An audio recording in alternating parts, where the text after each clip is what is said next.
Medak parliament సభ్యులు శ్రీ మాధవనేని రఘునందన్ రావు గారికి జన్మదిన శుభాకాంక్షలు. నల్లంగుండ నర్సింగౌడ్, రామచంద్రాపురం 112వ డివిజన్ ప్రెసిడెంట్, పటాన్చెరు నియోజకవర్గం.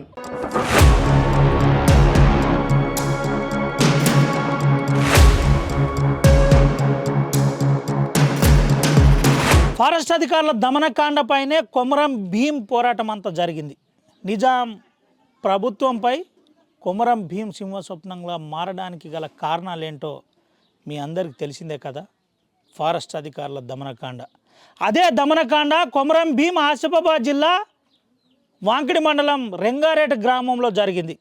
వరుసగా ప్రతి సంవత్సరం మాపై కేసులు పెడుతున్నారు, మమ్మల్ని ఎవరు పట్టించుకోరా అని సూటిగా ఆదివాసీ గిరిజన కొలాం ప్రజలు అడుగుతున్నారు. అసలు రెంగారేట గ్రామంలో ప్రస్తుత పరిస్థితి ఏ విధంగా ఉంది, ఆదివాసీ గిరిజన ప్రజలు ఏమంటున్నారు, అసలు ప్రస్తుతం ఏముంది, అక్కడ ఏం జరుగుతుంది, ఫారెస్ట్ అధికారులు ఎందుకు కేసులు పెడుతున్నారు, వాళ్ళు చెప్తున్న నిజాలేంటి, ఈ విషయంపై ఆర్టీవీ ఒకసారి వాస్తవాలు ప్రజాహితం చేసే ప్రయత్నం చేస్తుంది. నిజాలు నిర్భయంగా చూపెట్టే ప్రయత్నమే ఆర్టీవీ చేస్తుంది. ఈ గ్రౌండ్ రిపోర్ట్లో వాస్తవాలు ఏంటో తెలుసుకుందాం.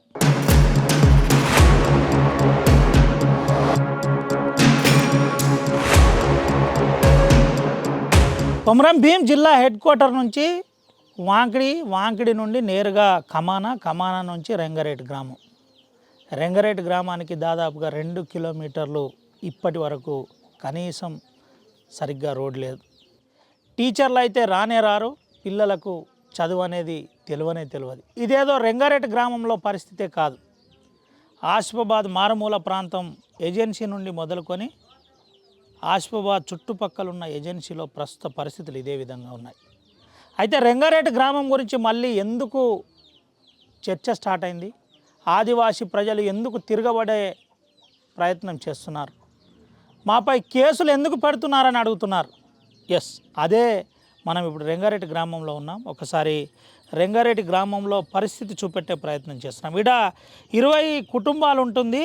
20 కుటుంబాలు పరిస్థితి అత్యంత దయనీయంగా ఉంటుంది. అయితే ఆదివాసీ గిరిజనులకు సంబంధించిన ఒక ప్రత్యేక ఆచారం ప్రకారం ముందుకు సాగేదే ఈ రెంగారేట్ గ్రామం. రెంగారేట్ గ్రామంలో ఆదివాసీ ప్రజలు దాదాపుగా 100 మంది ఉంటుంది. అయితే 40 కుటుంబాలు ఉంటున్నాయని చెబుతున్నారు. వరుసగా కేసులు మాపై నమోదు చేస్తున్నారు. మొదటి విడతలో 2 పంపారు, రెండో విడతలో 2 పంపారు. ఎవరు కూడా అడవిలోకి పోవద్దని చెబుతున్నారు.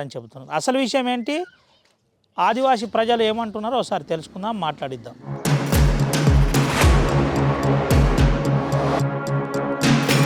రెంగారేటు ఆదివాసీ గిరిజన ప్రజలు కన్నీళ్లు పెడుతున్న పరిస్థితి కనబడుతుంది.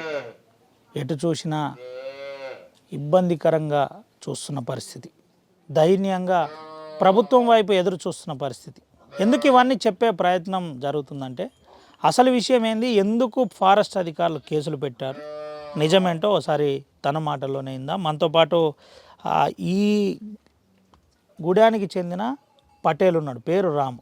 పటేల్నే జైలుకు పంపిస్తే గూడెమంతా సెట్ అయిపోతుందని ఫారెస్ట్ అధికారుల ఆలోచన అని నేరుగా పటేలే మనతో చెప్పింది. ఇంతకుముందు మాట్లాడుతూ నన్ను జైలుకు పంపితే వాళ్లకు చాలా వస్తుంది కాబట్టి నన్ను జైలుకు పంపారని మనతో చెప్పే ప్రయత్నం జరిగింది. అది దైన్యంగా కళ్ళలో కన్నీళ్ళు తెచ్చుకొని ఆ పటేల్తో మాట్లాడు. బాబు, ఏం జరిగింది అసలు?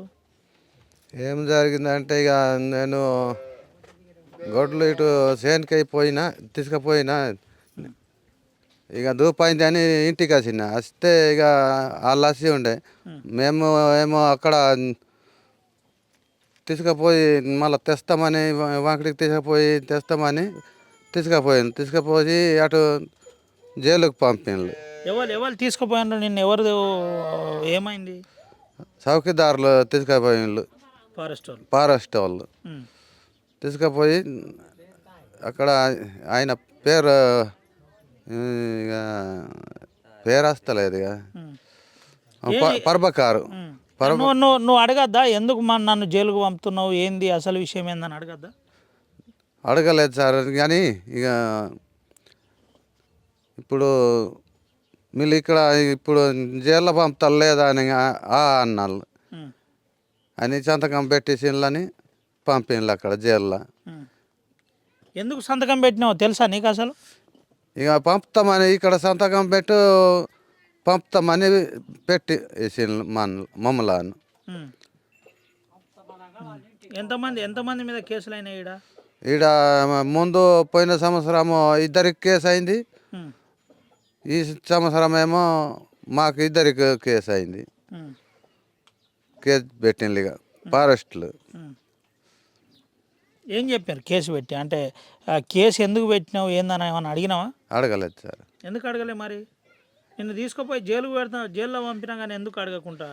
ఇక అక్కడ పోయినాక ఇక అన్న మేమేమి కొట్టలేము, ఉట్టిగా నేను నువ్వు తెచ్చి జైల్లో పెడతావని నేను అన్నా కానీ ఇక వేసినాము. ఇప్పుడు ఇక మీరు ఇక లోపలనే అన్నాడు. ఇక ఉమ్.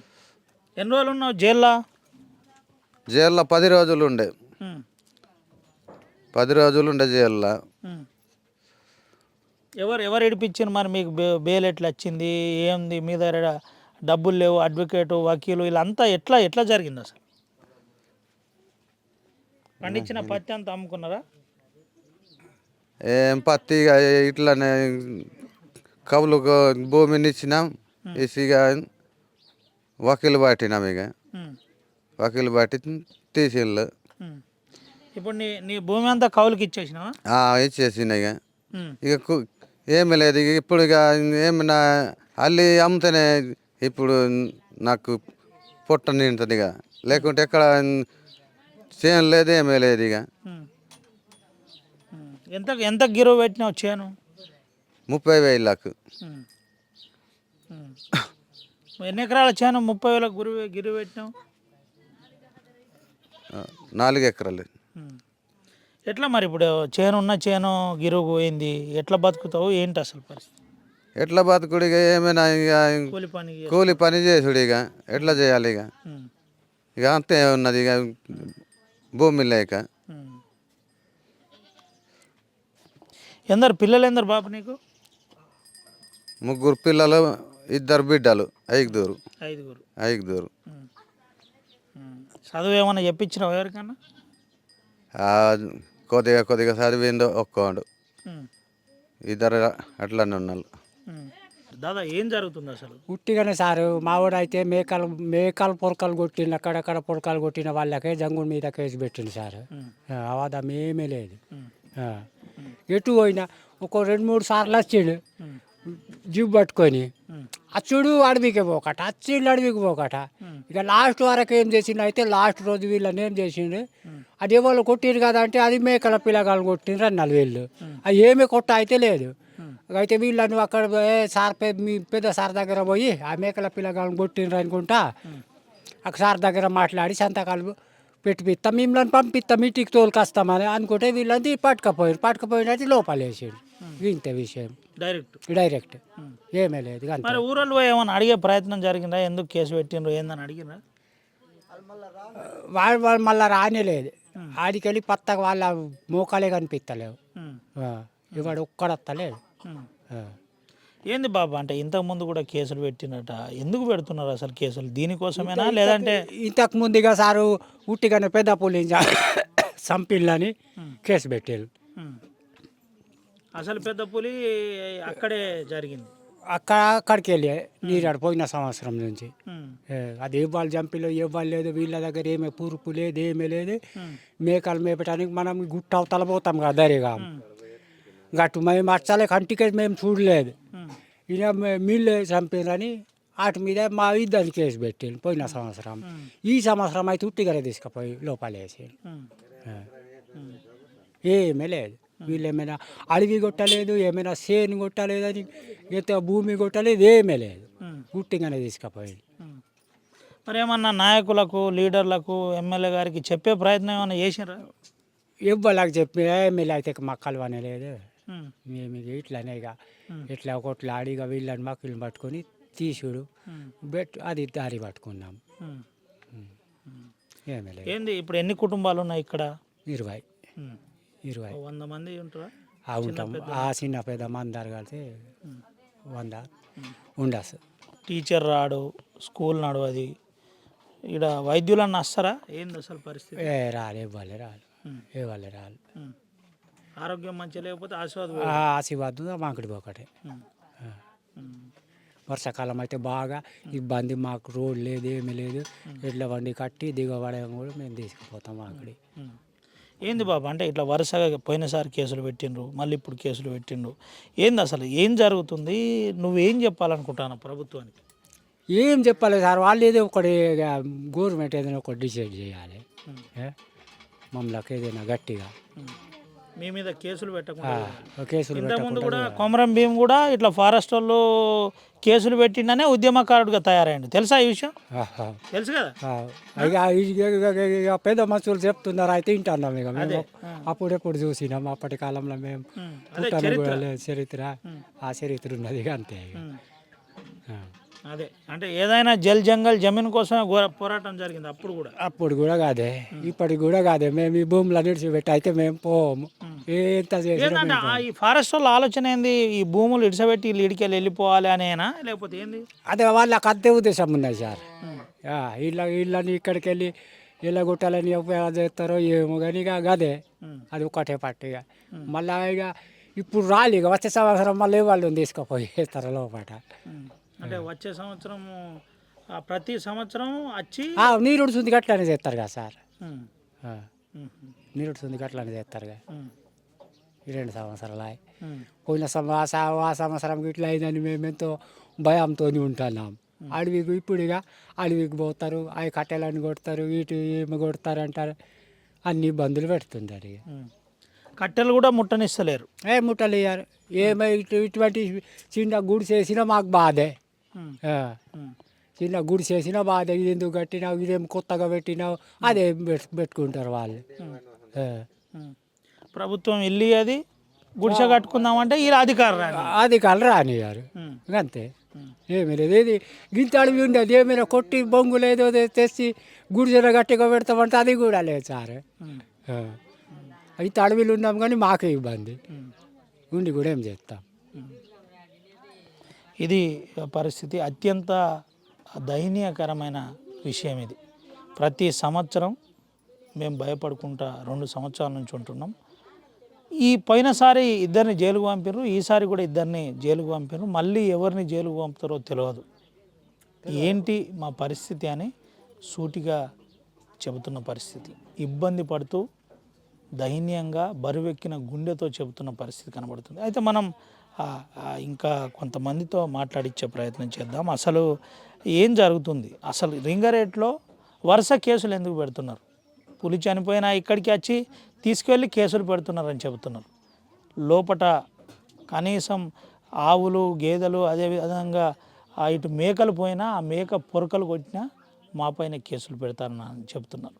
అసలు విషయం ఏంటి, ఏం చెప్తున్నారో ఒకసారి మాట్లాడించే ప్రయత్నం చేద్దాం. తమ్ముడు ఏం జరుగుతుంది అసలు? సార్ ఇక్కడికి వచ్చి మొత్తం ఫారెస్ట్ వాళ్ళు ఏం నరకనిత్తలేరు, అవి మొత్తం వచ్చి భయపెడతారు. ఎప్పటికొకసారి వస్తే పూటలు దించుతారు, పోతారు, అట్లనే తీసుకుపోయి మళ్ళీ జైల్లో పెడతారు.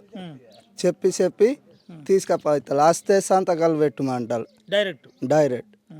అట్లా అని మళ్ళీ ఇక్కడి వరకు పోకట అక్కడ కలిసి రాకట అంటారు. అటు నుంచి అటే జైలుకు పంపుతాను. ఎందుకు ఏందని అడిగినరా ఎప్పుడన్నా? ఏం అడగలేదు. వస్తారు, అందరినీ పిల్లలు ఉంటే పిల్లల్ని కూడా పూట దించుతారు, పోతారు. ఆ పరిస్థితిలో ఉన్నాం మేము. కమాన్ వాళ్ళకి మొత్తం అడవిని కొట్టిపిచ్చిండ్రు, తీసుకుపోయి అమ్మిన్లో ఏమో కట్టెలు ఒక 4-5 రోజులు వచ్చిన 8 కసలాలు నింపి తీసుకుపోయింది. ఇప్పటికి ఇంక ఈ పొంటి నరికి ఉన్నాయి, అవి చూసుకొని వాళ్ళే అమ్ముకుంటారు. మళ్ళీ అమ్మి మా మీద కేసులు చేస్తారు. ఫారెస్ట్ వాళ్ళే అమ్ముతారు. ఇప్పుడు కమానాల్లో ఫారెస్ట్ వాళ్ళే కమానాలను పట్టుకొచ్చిర్రా ఎడ్ల బండ్లతోటి? వాళ్ళని పంపింది సార్ ముందు. ఫస్ట్ ఇక తీసుకుపోయిన వాళ్ళు మొత్తం బంద్ ఆయన. ఇప్పుడు ఈ నరికిన చెట్లే మీ మీద కేసులు పెట్టిందా? మా మీద పెట్టి మా కాకని అన్నాన్ని తీసుకుపోయాను. అట్లా ఉన్నది పరిస్థితి. ఇప్పుడు వరుసగా కేసులు పెడుతున్నారు ఫారెస్ట్ వాళ్ళు అనేది నిజమేనా? నిజమే సార్. ఇప్పుడు ఊరికి కూడా వస్తలేరు. ఎట్లా వస్తలు అట్లా పక్క పొంటి వచ్చి తిరిగిపోతాను. ఊరికి అయితే రాళ్ళు. ఎందుకు వస్తలేనని అడిగినరా? అడగలేదు వాళ్ళు తీసుకుపోయి కేసు చేసినప్పటి నుంచి వస్తనే లేరు ఇటు. అంటే పక్క పొంటి వస్తారు కానీ మాకు కనిపించకుండా పోతాను. ఇట్లా మేకలు కాసే పిల్లగాళ్ళకి వాళ్ళకి వీళ్ళకి దొరుకుతారు. చేనులకి పరటి పీకడానికి పోతే అట్లా కనబడతారు. అటు నుంచి అటే పోతారు. ఇక మళ్ళీ ఇటు రాళ్ళు. ఇప్పుడు ఏంది అంటే వాళ్ళ ముఖ్య ఉద్దేశం ఏంది? మీ మీద కేసులు పెట్టి ఇక్కడ నుంచి ఊరును లేపాలనా ఎట్లా? అట్లానే ఉంటుంది సార్. ఇప్పుడు ఊరుని లేపినట్టే చేస్తారుగా ఎప్పటికి ప్రతి సంవత్సరం కేసులు పెడతాను. ఇప్పటికి 4 ఆయనలు పోయి వస్తాను. ఇప్పుడు ఏంది మరి ఏం చెప్తావు? ప్రభుత్వానికి ఏం చెప్పదలుచుకున్నావు? ఏంది ఎవరికైనా నాయకులకు చెప్పినావా ఏంటి అసలు? ఇక మాకు ఎవరు తెలియదు. ఇక వచ్చిండ్రు ఊరికాడ మీళ్ళు అయితే ఇప్పుడు మాట్లాడుతున్నాం. ఇంతకుముందు ఎవరైనా వచ్చిండ్రా మరి? రాలేదు. ఇది పరిస్థితి. రంగారెడ్డి ఈ విధంగా ఉంది. ప్రభుత్వం దీనిపై వెంటనే స్పందించాలి. అయితే ఫారెస్ట్ వాళ్ళే కొన్ని బండ్లను పంపించి ఇక్కడున్న కొన్ని చెట్లను కొట్టిన తర్వాత వాళ్ళే ఈయన నుంచి కొంతమంది దీంట్లో ఎవరున్నారన్నది మరి కన్జర్వేటర్ కానీ సీసీఎఫ్ కానీ లేదంటే ఆ పై అధికారులు దీనిపై పరిశీలన చేయాలి. వాళ్ళపై కేసులు పెట్టాలి. అమాయక ప్రజలపై మా మీద కేసులు పెడితే ఏమొస్తుందని నేరుగా వాళ్ళే చెబుతున్న పరిస్థితి. అయితే కొంతమంది మనతో గ్రామస్తులు కూడా ఇంకొన్నారు. వారితో ఇంకా మాట్లాడించే ప్రయత్నం చేద్దాం. బాబు ఏం పేరు? పర్లేదు చెప్పు, ఏం జరిగింది అసలు? వీళ్ళ మీద కేసులు అయినా నిజమేనా అబద్ధం చెప్తున్నారు వాళ్ళు? నిజమే. వాళ్ళు అబద్ధం చెప్తున్నారట.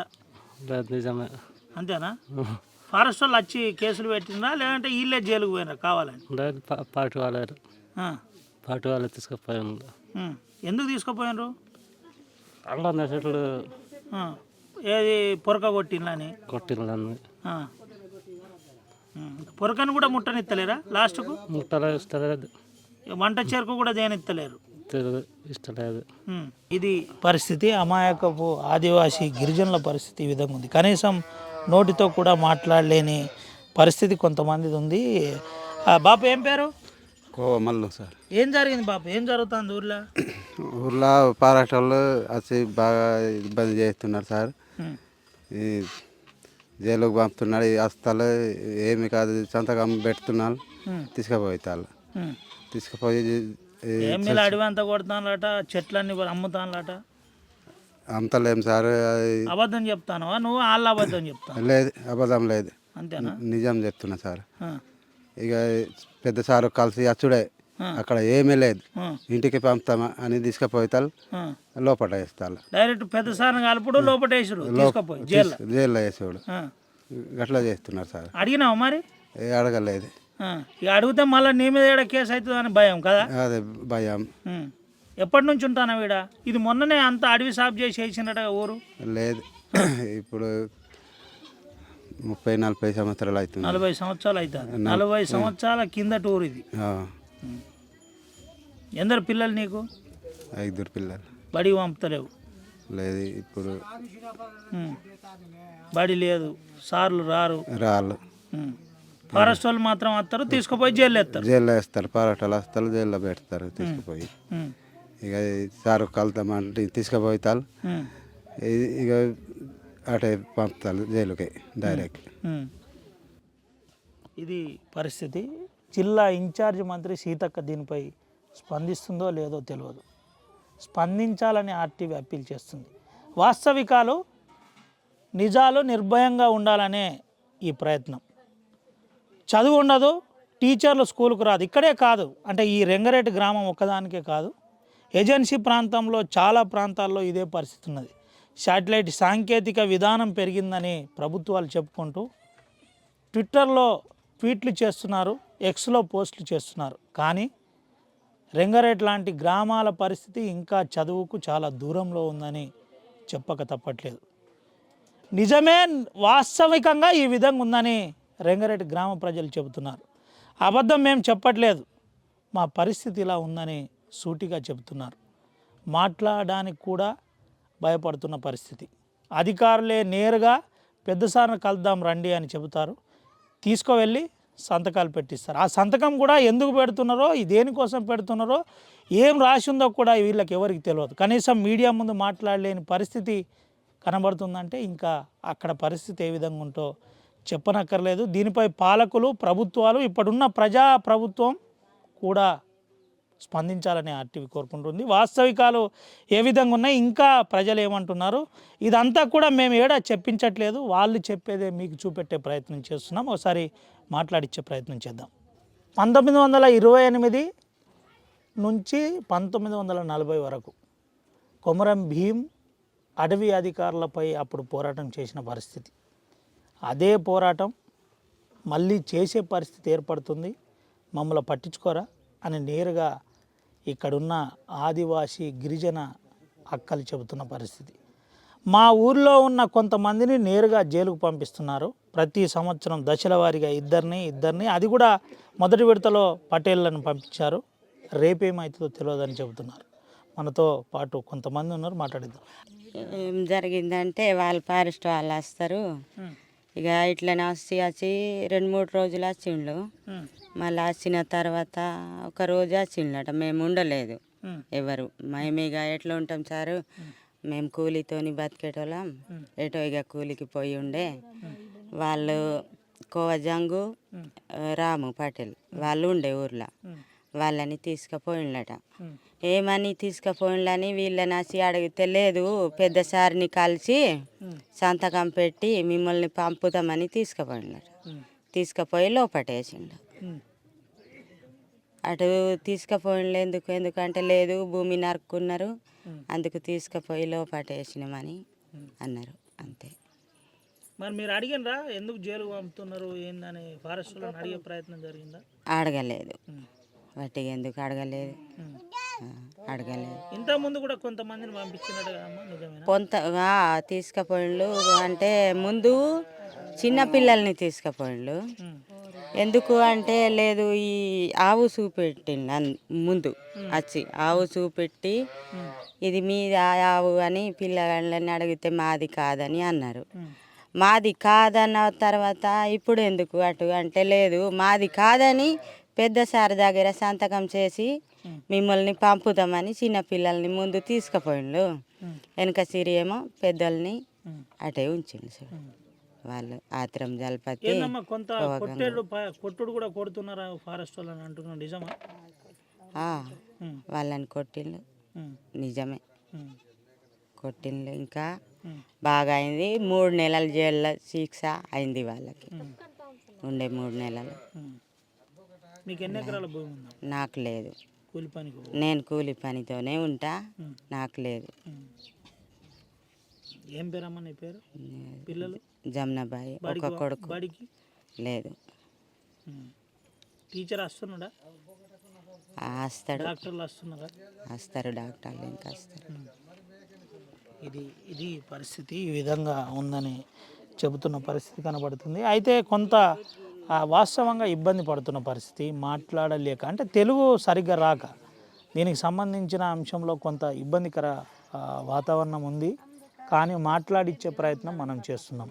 నిజమేంటి, అసలు విషయం ఏంటి, ఏం చెబుతున్నారనే కోణంలో చూపెట్టడానికే ఈ ప్రయత్నం చేస్తున్నాం. వాస్తవంగా వాళ్ళు మాట్లాడలేరు కూడా, మాట్లాడడానికి ఇబ్బంది పడతారు. మీడియా ముందు మాట్లాడాలంటే ఇంకా ఇబ్బంది పడుతున్న పరిస్థితి కనబడుతుంది. వరుసగా కేసులు పెడుతున్నారు. అది కూడా పొరక కొట్టిందని కేసు అని వీళ్ళు అంటున్నారు. అసలు అందులో ఏం రాసిందో కూడా ఇంకా తెలియదు. ఇప్పుడు పోయి మనం డిఎఫ్ఓతో మాట్లాడిస్తే వాస్తవాలు ఏముంటాయి ఏంటి అనేది తెలుసుకునే ప్రయత్నం, చూపెట్టే ప్రయత్నం కూడా చేద్దాం. ఈ విధంగా రంగారెడ్డిలో పరిస్థితి ఉందని చెబుతున్న పరిస్థితి.